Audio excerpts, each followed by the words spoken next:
గత 2 రోజుల నుంచి ఏపీలో ఏదైతే ఆ నకిలీ మద్యం వ్యవహారం అనేది కలకలం రేపుతుందో దాన్ని వైసీపీ తన రాజకీయ స్వప్రయోజనాలకు ఉపయోగించుకునే ప్రయత్నం చేస్తుంది. ఇందులో కొంతమంది టీడీపీ నేతల ప్రమేయం ఉందనే ఆరోపణలు రావడంతో ఇది పూర్తిగా తెలుగుదేశం పార్టీ నడుపుతుంది, లేకపోతే చంద్రబాబు నారా లోకేష్ నడుపుతున్నాడు అన్నట్టుగా తీవ్ర స్థాయిలో విష ప్రచారం చేస్తుంది. కానీ విషయం ఏంటంటే తీగలాగితే డొక్క గదిలినట్టుగా దీని పుట్టు పూర్వోత్తరాలతో పాటు దీని వెనకున్న వైసీపీ నేతల హస్తం కూడా బయటపడుతుంది. విచిత్రం ఏంటంటే ఇది కూటమి ప్రభుత్వం వచ్చిన తర్వాత స్టార్ట్ చేసింది కాదు. గత వైసీపీ 5 ఏళ్ల సమయంలో కూడా ఇదే నకిలీ మద్యం అదే ప్లేస్లో కొనసాగింది. కానీ ఆ రోజు ఏ అధికారి పట్టించుకోలేదు, ఏ రాజకీయ నాయకుడు బయటపడలేదు. కానీ కూటమి ప్రభుత్వం రాజకీయాలకు అతీతంగా ఆ కల్తీ మద్యం మీద ఉక్కుపాదం మోపటంతోనే ఈరోజు విషయం బయటకు వచ్చింది. వాస్తవానికి కూటమి ప్రభుత్వం దాచిపెట్టాలంటే ఈ విషయాన్ని దాచిపెట్టదా? జగన్మోహన్ రెడ్డికి తెలుసా ఈ విషయం? లేకపోతే సాక్షికి తెలుసా? వాళ్ళు తెలియకుండా చేయాలంటే గుడిచప్పుడు కాకుండా చేయలేరా? కానీ ఇందులో ఎంతటి వారున్నా వదిలిపెట్టొద్దని స్వయంగా చంద్రబాబు గారే చెప్పారు. అందులో టీడీపీ నేతలు ఉండొచ్చు, వైసీపీ నేతలు ఉండొచ్చు, జనసేన ఉండొచ్చు. సో పార్టీలకు అతీతంగా తప్పు చేస్తే శిక్షించాలి అనేది టీడీపీ సిద్ధాంతం. ఈరోజు ఆరోపణలు, వాస్తవానికి ఇందులో జయచంద్రారెడ్డి పాత్ర ఉందా లేదనేది తెలియదు. కానీ ఆరోపణలు వచ్చిన వెంటనే ఏం చేసింది టీడీపీ అధిష్టానం? నిన్న రాత్రికి రాత్రి జయచంద్రారెడ్డిని సస్పెండ్ చేస్తున్నట్టుగా ప్రకటించింది. దాంతోపాటు కట్టా సురేంద్ర అనే మరొక వ్యక్తిని కూడా ఆ టీడీపీ నేతను కూడా సస్పెండ్ చేస్తున్నట్టుగా ప్రకటించింది. ఎందుకని? వాళ్ళ ప్రమేయం ఉన్నట్లు ఆరోపణలు వచ్చిన నేపథ్యంలో అది ఎక్కడా కూడా అధికారికంగా రుజువు కాలేదు. ఎక్సైజ్ అధికారులు ఎటువంటి ఆధారాలు వారి మీద ఉన్నట్టుగా ఇంకా చెప్పలేదు. సో ఇన్వెస్టిగేషన్ అనేది జరుగుతుంది. కాకపోతే దీన్ని తీగలాగితే డొంక కదిలినట్టుగా అసలు నిందితులు విదేశాల్లో పరారీలో ఉన్నారు.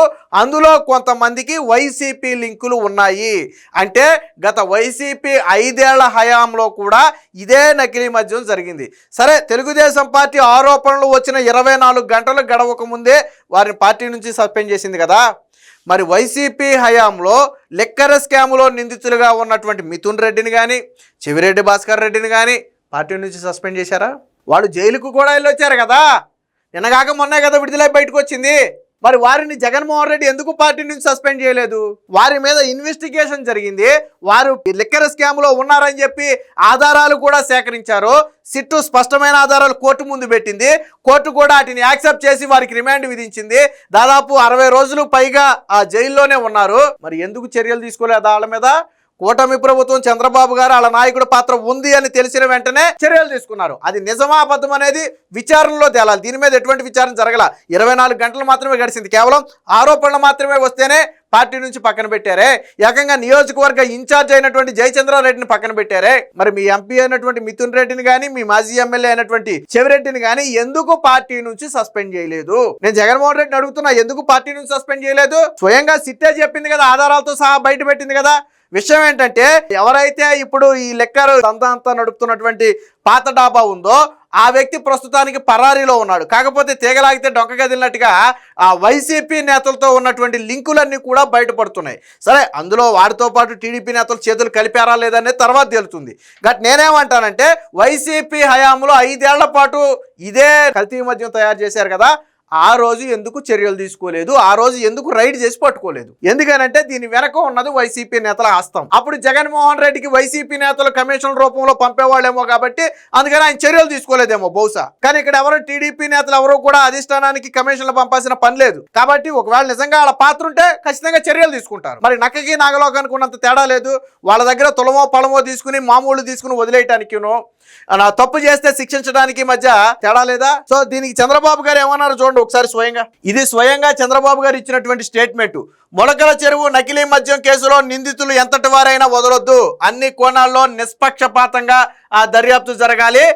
ఎక్సైజ్ అధికారులతో చంద్రబాబు గారి సమీక్ష. స్వయంగా చంద్రబాబు గారే తన నివాసంలో ఎక్సైజ్ శాఖ అధికారులు, ఎక్సైజ్ శాఖ మంత్రితో సమీక్ష పెట్టి ఒకటే చెప్పాడు ఆయన, దీని వెనక ఎవడైనా వాడిని, అది టీడీపీ కావచ్చు, వైసీపీ కావచ్చు, జనసేన కావచ్చు, బీజేపీ కావచ్చు, ఎంతటి వారున్నా వదిలిపెట్టొద్దు.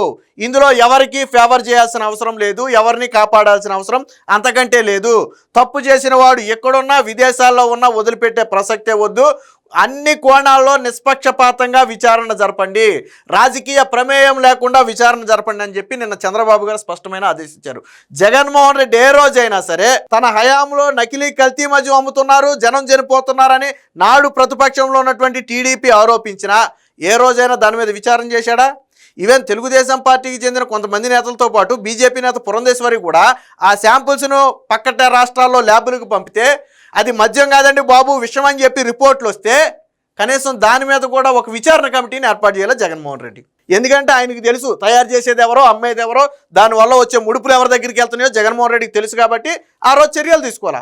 కానీ ఈరోజు విషయం బయటకు వచ్చింది, టీడీపీ నేతల ప్రమేయం ఉందని కేవలం రాజకీయ ఆరోపణలు వచ్చాయి, వెంటనే వాడిని సస్పెండ్ చేశారు, పైగా నిష్పక్షపాతంగా విచారణ చేయమని చెప్పారు. సో ఇది కదా, ఇది ఎలా ఉంటే దీని వెనక తీగలా అయితే డొంక కదిలినట్టుగా వైసీపీ మూలాలు బయటపడుతున్నాయి చూడండి. నకిలీ మద్యం తీగ తెనాలిలో కదిలిన డొంక అని చెప్పి ఒక వార్త అయితే వచ్చింది. అన్నమయ్య జిల్లా ములకల చెరువులో బయటపడిన భారీ నకిలీ మద్యం రాకెట్లో కీలక నిందితుల కోసం ఎన్ఫోర్స్మెంట్ అధికారులు వేట మొదలుపెట్టారు. అక్కడ తీగలాగితే గుంటూరు జిల్లా తెనాలిలో వైసీపీ నేతల పాత్ర ఉన్న ఈ రాకెట్ డొంక కదులుతుంది. ముఖ్యంగా ఓ ప్రధాన వ్యక్తి ఆ పాత్రపై అనుమానంతో 2 రోజులుగా అక్కడే సోదాలు నిర్వహిస్తున్నారు. ములకల చెరువులో నకిలీ మద్యం తయారీ రాకెట్ను ఈ నెల 3న కడప జిల్లా ఎక్సైజ్ ఎన్ఫోర్స్మెంట్ అధికారులు బహిర్గతం చేసిన సంగతి తెలిసిందే. ఈ కేసులో ఇప్పటికే తమిళనాడు, ఒడిశాతో పాటు మన రాష్ట్రంలోని పలు ప్రాంతాలకు చెందిన 10 మందిని అయితే అదుపులోకి తీసుకున్నారు. ఈ ర్యాకెట్ వెనుకున్న 4 కీలక నిందితులు మాత్రం పరారీలో ఉన్నారు. వారిలో తెనాలి వాసి అయినటువంటి కొడాలి శ్రీనివాసరావు అనే వ్యక్తి కూడా ఒక వ్యక్తి. ఈ వ్యక్తికి వైసీపీతో సంబంధాలు ఉన్నట్టుగా ప్రధాన అనుమానం అయితే నడుపుతున్నారు. సో ఈ ర్యాకెట్ నడుపుతున్నటువంటి పాత డాబా అద్దె ఒప్పందం ఇతడి పేరు మీదే ఉండటంతో ఈ కేసులో ఇతన్ని A12గా చేర్చి విచారణ అయితే చేస్తున్నారు. సో ఈ వ్యవహారానికి సంబంధించి ఆరాధిస్తుంటే విస్తుగొలిపే విషయాలు చాలానే వెలుగు చూస్తున్నాయని ఎక్సైజ్ అధికారులు చెబుతున్నారు. వైసీపీ ప్రభుత్వ కాలం నుంచి ఈ ర్యాకెట్ యథేచ్ఛగా సాగుతుందని, అప్పటి ప్రభుత్వ పెద్దల అండదండలతో సాగించిన దందాను కూటమి ప్రభుత్వం వచ్చిన తర్వాత కొంతమంది నేతల సహకారంతో కొనసాగిస్తున్నట్టుగా ఎక్సైజ్ శాఖ అధికారులు అయితే అనుమానం వ్యక్తం చేస్తున్నారు. విషయం ఏంటంటే నేను ఇందాకే చెప్పా, ఇది వైసీపీ హయాం నుంచి సాగుతున్నటువంటి దందా. ఇప్పుడు కూటమి ప్రభుత్వం వచ్చిన తర్వాత ఈ 15 నెలల్లో ప్రారంభించింది కాదు, గత 5 ఏళ్ల పాటు ఈ దందా నడిచింది. అప్పుడు ప్రధానంగా వైసీపీ నేతల కొనసన్నంలో నడిచింది. ఇప్పుడు వారితో ఎవరైనా ఒకరిద్దరు చేతులు కలిపితే మనం చెప్పలేం. సో ఎవరో ఒక అండదండతో దాన్ని కొనసాగించాలనే ఉద్దేశంతో ఏ కమిషన్ కుట్టుబడి ఇంకోటో చేతులు కలిపితే మనం చెప్పలేం. కానీ కూటమి ప్రభుత్వం సొంత పార్టీ నేతలను కూడా వదిలిపెట్టనని చెప్పింది. దీన్ని బయటపెట్టింది ఎవరు? కూటమి ప్రభుత్వం అధికారంలో ఉన్న సమయంలో ఎక్సైజ్ అధికారులే కదా. వాళ్ళు నిజంగా టీడీపీ నేతల పాత్ర ఉందని చెప్పి ఎక్సైజ్ అధికారులు తెలిస్తే ముందే అధిష్టానానికి చెప్తారు, సార్ మరి ఇలా టీడీపీ నేతలు ఉన్నారంటున్నారు, మరి వాళ్ళ పేర్లు బయట పెట్టాలా వద్దా, దీని మీద రైడ్ చేయాలా వద్దా అని ముందు కనీసం అడుగుతారు.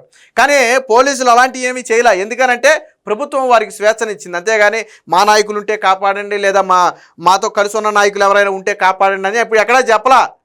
తప్పు చేస్తే ఎవరైనా తప్పే. చంద్రబాబు గారు 24 గంటలకు గడవక ముందు ఒక నియోజకవర్గ ఇన్ఛార్జిని ఏకంగా సస్పెండ్ చేశారు అంటే, మొన్న ఎన్నికల్లో పోటీ చేసి ఓడిపోయినటువంటి వ్యక్తి సస్పెండ్ చేశారు అంటే మరి ఎంత సీరియస్ యాక్షన్ తీసుకున్నట్టు. అదే లిక్కర్ స్కామ్లో పెద్దిరెడ్డి పాత్ర ఉందన్న ఆరోపణలోనే ఆయన కొడుకు మిథున్ రెడ్డి జైలుకి వెళ్ళి వచ్చాడు, చెవిరెడ్డి భాస్కర్ రెడ్డి జైలుకి వెళ్ళి వచ్చాడు. వారి మీద కనీసం యాక్షన్ తీసుకోక బాబా, ఇదంతా కూటమి ప్రభుత్వం కక్ష సాధింపు. ఇక్కడ దొరికిన వెంటనే పార్టీ సస్పెండ్ చేస్తే దాన్ని టీడీపీకి అంటగట్టి టీడీపీ అని నడిపిస్తుందని చెప్పి ఇది రాయటం. దొరకకపోతేనేమో టీడీపీ పట్టుకోలేదు, వాళ్ళ నాయకులు కాబట్టి వదిలేశారంటారు. లేదు ఎవరైనా సరే తప్పు చేస్తే తప్పేనని చెప్పి వాళ్ళని శిక్షించాలి అంటే ఇదిగో టీడీపీ నేతల పాత్ర ఉందని చెప్పి బయటపడిందని వాళ్ళే అంటారు. అంటే ఒక కత్తికి 2 వైపులా పదునున్నట్టుగా అయితే అటు వాడుకుంటారు, లేకపోతే ఇటు వాడుకుంటారు. కానీ విషయం ఏంటంటే గత 5 ఏళ్ల గురించి ఎవడో మాట్లాడు. ఇప్పుడు స్పష్టంగా చెప్పాల్సింది, ఇది ఇప్పుడు కూటమి ప్రభుత్వం వచ్చాక మొదలు పెట్టిందా, గత 5 ఏళ్లలో కొనసాగిందా? సరే, కూటమి ప్రభుత్వం వచ్చాక ఎవరి పాత్ర ఉందో పక్కన పెడదాం.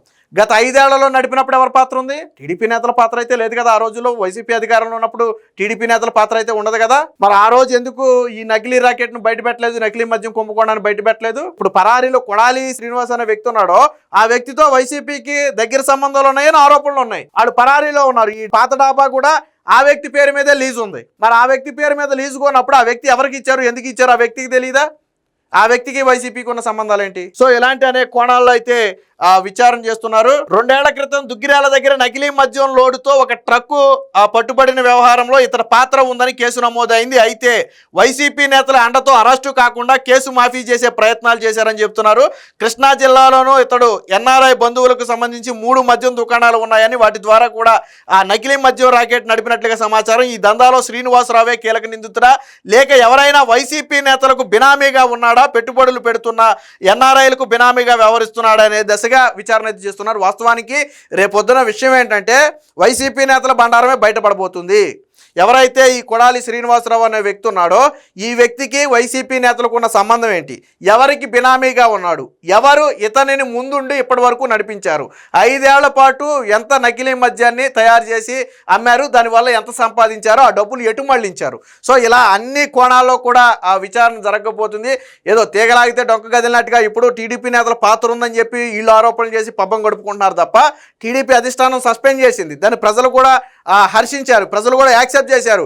ఇంత షార్ప్ నిర్ణయం తీసుకోవడం. ఇప్పుడు జగన్మోహన్ రెడ్డి ప్రశ్నిస్తారు. నేను ఇందాకే చెప్పా, ఇప్పుడు మిథున్ రెడ్డి పరిస్థితి ఏంటి, చెవిరెడ్డి భాస్కర్ రెడ్డి పరిస్థితి ఏంటి, వాళ్ళని కూడా పార్టీ నుంచి సస్పెండ్ చేస్తారా జగన్మోహన్ రెడ్డి? సో ఏది ఏమైనా మొత్తంగా ఈ కుంభకోణంలో గత వైసీపీ హయాంలో వైసీపీ నేతల హస్తం ఉన్నట్టుగా ప్రధానంగా తెలుస్తుంది. రేపో మాపో ఇందులో వైసీపీ పాత్ర కూడా బయటపడబోతుంది.